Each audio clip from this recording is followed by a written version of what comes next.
if he's going to do it, he's going to do it now, any day now. If President Trump is going to fire Special Prosecutor Robert Mueller, he is going to do it when Congress is out of town over the Christmas holidays.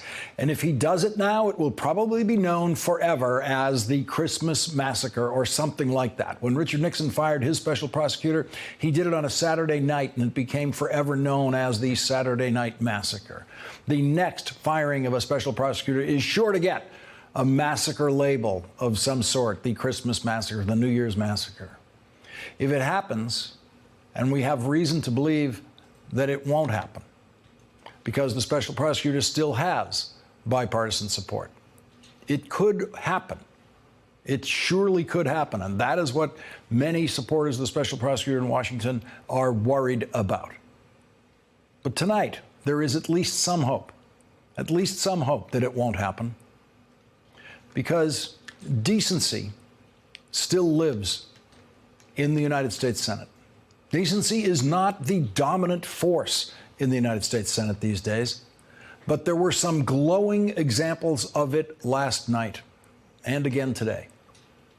The richest senators voted against a tax cut for themselves last night. The three richest senators are all Democrats, and the third richest senator is worth more than twice as much as the fourth richest senator. So those top three are really quite apart from all the rest of them.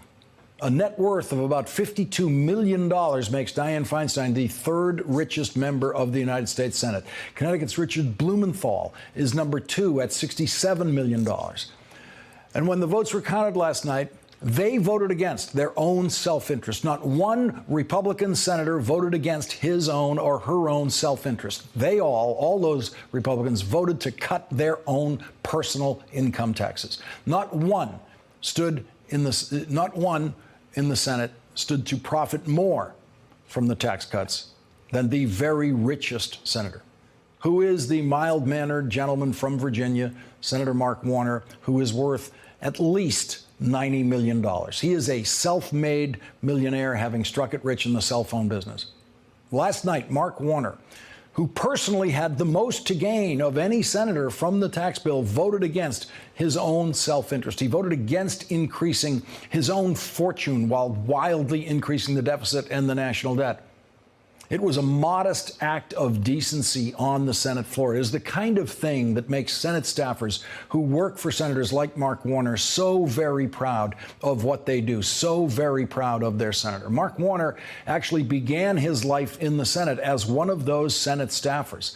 His first job in the Senate was working for Democratic Senator Abraham Ribicoff. Senator Ribicoff was a mild-mannered man from Connecticut who first grabbed Mark Warner's attention in 1968 when Mark Warner was in 8th grade. Mark Warner has said that that was the year that he decided he wanted a career in public service, after witnessing moments like this on television during the 1968 Democratic Convention, when Senator Abraham Ribicoff threw away his prepared speech to comment on the brutality that the Chicago police were then raining down on protesters in the streets of Chicago. The mayor of Chicago, Richard Daley, shouted anti-Semitic profanities at Abe Ribicoff when he made those remarks.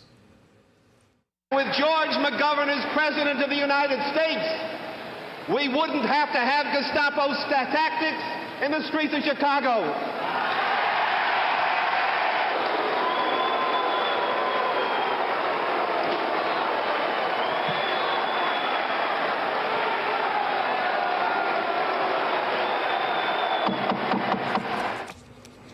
What we saw in 1968 and what we saw on the Senate floor last night is that even in troubling times, even in dark times, even while losing a big vote on the Senate floor, sometimes when you look closely enough, there is inspiration, there is hope, there is decency, there is something and someone to be proud of.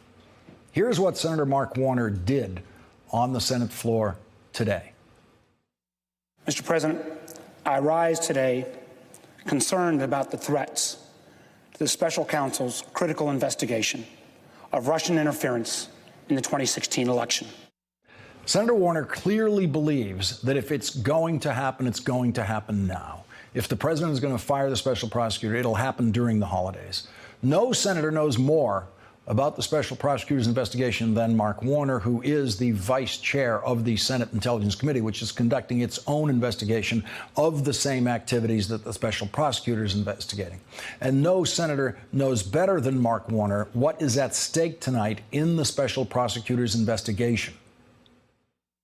I believe it is up to every member of this institution, Republican or Democrat, to make a clear and unambiguous statement that any attempt by this president to remove Special Counsel Mueller from his position or to pardon key witnesses in any effort to shield them from accountability or shut down the investigation would be a gross abuse of power and a flagrant violation of executive branch responsibilities and authorities.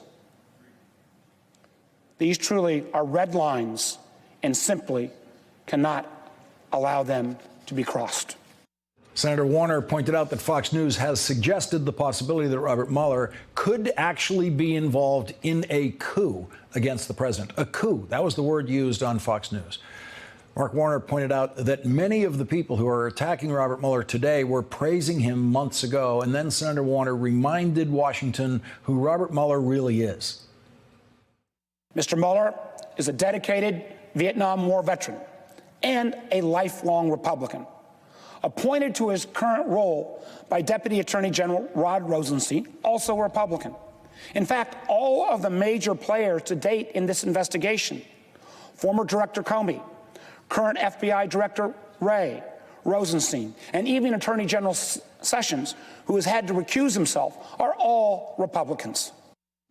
Senator Warner took on the Fox News argument, which is echoed by many House Republicans, that the Mueller investigation was corrupted by an FBI agent who texted critical things about Donald Trump during the presidential campaign. In recent weeks, much has been made of some political opinions expressed by an FBI agent during the election last year. This specious line of argument conveniently ignores the fact that as soon as Mr. Mueller learned about these comments, he immediately removed that agent in question from the investigation. If anything, this incident only adds to Mr. Mueller's credibility as a fair and independent investigator. Senator Warner said there was no reason to be reassured by the president recently saying that he was not thinking about firing Robert Mueller. In recent days, the president said he is not considering removing Special Counsel Mueller. But the president's track record on this front is a source of concern. I'm certain that most of my colleagues believed that he wouldn't fire Jim Comey either. New reporting tonight by Murray Wass in Foreign Policy indicates that President Trump knew that his national security advisor, Michael Flynn, had committed a crime or crimes, or at the very least might have committed crimes, when Donald Trump famously asked James Comey to let Flynn go. Murray Wass reports the White House turned over records this fall to special counsel Robert Mueller, revealing that in the very first days of the Trump presidency, Don McGahn researched federal law dealing both with lying to federal investigators and with violations of the Logan Act, a centuries-old federal law that prohibits private citizens from negotiating with foreign governments, according to 3 people with direct knowledge of the confidential government documents.